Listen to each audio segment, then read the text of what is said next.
Reporter breaking. കേരളത്തിന് പുറമെ തമിഴ്നാട്ടിലും അവയവ കച്ചവടത്തിന്റെ ഇരകളുണ്ടെന്ന് വ്യാജരേഖ ചമച്ചുള്ള അവയവ തട്ടിപ്പ് കേസിലെ മുഖ്യപ്രതി നജീബിന്റെ മൊഴി. അവയവദാനം നടത്താൻ ആരെയും വിദേശത്ത് കൊണ്ടുപോയിട്ടില്ലെന്നും നജീബ് മൊഴി നൽകി. എന്നാൽ മൊഴിയിൽ പൊരുത്തക്കേടുകളുണ്ടെന്നാണ് പോലീസ് സംശയിക്കുന്നത്. റാക്കറ്റിലെ ഏജന്റുമാരെ കുറിച്ചുള്ള വിവരങ്ങളും ആശുപത്രികളുമായി റാക്കറ്റിനുള്ള ബന്ധത്തിന്റെ നിർണായക തെളിവുകളും അന്വേഷണ സംഘത്തിന് ലഭിച്ചിട്ടുണ്ട്. മുഖ്യപ്രതി നജീബിന്റെ ക്രിമിനൽ പശ്ചാത്തലവുമായി ബന്ധപ്പെട്ട വിവരങ്ങളും പോലീസിന് ലഭിച്ചു. അവയവദാനത്തിന്റെ കണക്കുകളും വിവരങ്ങളും സൂക്ഷിച്ചിരുന്ന ഡയറിയും പിടിച്ചെടുത്തു.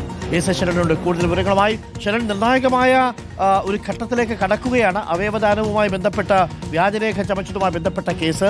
ഇതിൽ നജീബിനെ വളരെ സാഹസികമായിട്ടാണ് ഗാസിയാബാദിൽ നിന്ന് ഇന്നലെ പോലീസ് പിടികൂടിയത്. അത് നമ്മൾ ഇന്നലെ റിപ്പോർട്ട് ചെയ്തിരുന്നു. പിടികൂടിയ നജീബിന്റെ മൊഴിയിലും ഞെട്ടിക്കുന്ന ചില വിവരങ്ങളുടെ അതേസമയം നജീബ് ചിലത് മറച്ചുവെക്കുന്നുണ്ട്, ചില പൊരുത്തക്കേടുകളുണ്ട് എന്നുകൂടി പോലീസ് സംശയിക്കുന്നുണ്ടോ? ഈ തമിഴ്നാട്ടിലുമൊക്കെ ഈ റാക്കറ്റിന് വലിയ സ്വാധീനം ഉണ്ടായിരുന്നോ? കേരളത്തിലെ ചില ആശുപത്രികളൊക്കെ കുടുങ്ങുമോ ശരൺ?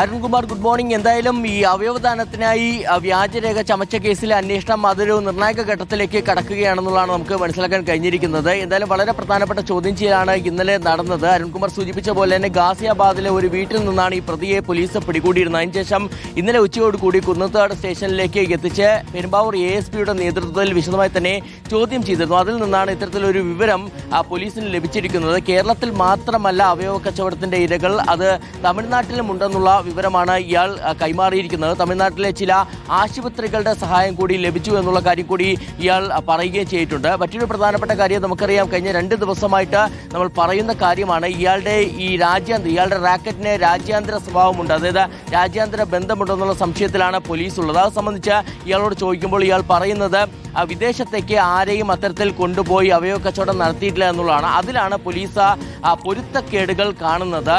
പോലീസ് ഇപ്പോഴും സംശയിക്കുന്നത് ഇയാളുടെ റാക്കറ്റിന് രാജ്യാന്തര ബന്ധമുണ്ടെന്നുള്ളത് തന്നെയാണ്. അപ്പോൾ അതിൽ വ്യക്തത വരുത്താൻ ഇയാളെ വീണ്ടും കസ്റ്റഡിയിൽ വാങ്ങി വിശദമായി ചോദ്യം ചെയ്യാനാണ് തീരുമാനിച്ചിരിക്കുന്നത്. ഒപ്പം തന്നെയാണ് കൂടുതൽ കാര്യങ്ങൾ, അതായത് ഈ റാക്കറ്റ് എങ്ങനെയാണ് പ്രവർത്തിച്ചിരുന്നത്, ഈ റാക്കറ്റിൽ എത്ര ഏജന്റുമാരാണ് ഉള്ളത്, ഒപ്പം തന്നെ ഈ റാക്കറ്റ് ആശുപത്രികളുമായി എങ്ങനെയാണ് ബന്ധം പുലർത്തിയെന്നടക്കമുള്ള നിർണായക വിവരങ്ങളും പോലീസിന് ലഭിച്ചിരിക്കുന്നത്. മറ്റൊരു കാര്യം, ഈ നജീബിന് ക്രിമിനൽ പശ്ചാത്തലം ഉണ്ടെന്നുള്ളതാണ് പോലീസ് പറയുന്നത്. കർണാടകയിൽ ഇയാൾക്കെതിരെ ഒരു കൊലക്കേസുണ്ട്. ഇതിനു പുറമെ കേരളത്തിൽ ഒരു മോഷണ കേസിലെ പ്രതി കൂടിയാണ് നജീബ്. അങ്ങനെ ക്രിമിനൽ പശ്ചാത്തലം സംബന്ധിച്ചുള്ള അന്വേഷണവും പോലീസ് ഊർജിതമാക്കിയിട്ടുണ്ട്. നിലവിൽ കുന്നത്തുനാട് പോലീസാണ് അന്വേഷണം നടത്തുന്നത്. ഒരു പ്രത്യേക അന്വേഷണ സംഘം രൂപീകരിച്ചുള്ള വിശദമായ അന്വേഷണം ഇന്നുണ്ടാകുമെന്നുള്ളത് കൂടിയാണ് നമുക്ക് മനസ്സിലാക്കാൻ കഴിഞ്ഞിരിക്കുന്നത്. ഒപ്പം തന്നെയാണ് ഇയാൾ എങ്ങനെയാണ് ഇവിടെ നിന്ന് കടന്നു കളഞ്ഞത്. അതായത് കഴിഞ്ഞ ദിവസം ഈ സ്ഥാപനങ്ങളിൽ റെയ്ഡ് നടക്കുന്ന സമയത്ത് ഇയാളുടെ മൊബൈൽ ഫോൺ നശിപ്പിച്ചു. അതിനുശേഷമാണ് ഒളിവിൽ പോയത്. പിന്നീട് മറ്റൊരു സ്ത്രീയുടെ പേരിലുള്ള സിം ഉപയോഗിച്ചാണ് ഇയാൾ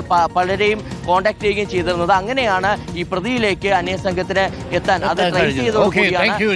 വിവരങ്ങൾ നൽകിയത്. അപ്പോൾ പ്രിയപ്പെട്ട പ്രേക്ഷകരെ, നജീബ് നമ്മൾ കരുതിയതിലുമല്ല, കുറച്ചുകൂടി കുഴപ്പം പിടിച്ച കക്ഷിയാണ് എന്നാണ് മനസ്സിലാക്കുന്നത്. ഒരു കൊലപാതക കേസ് കൂടി കർണാടകയിലുണ്ട് എന്നുള്ളതാണ് വരുന്നത്.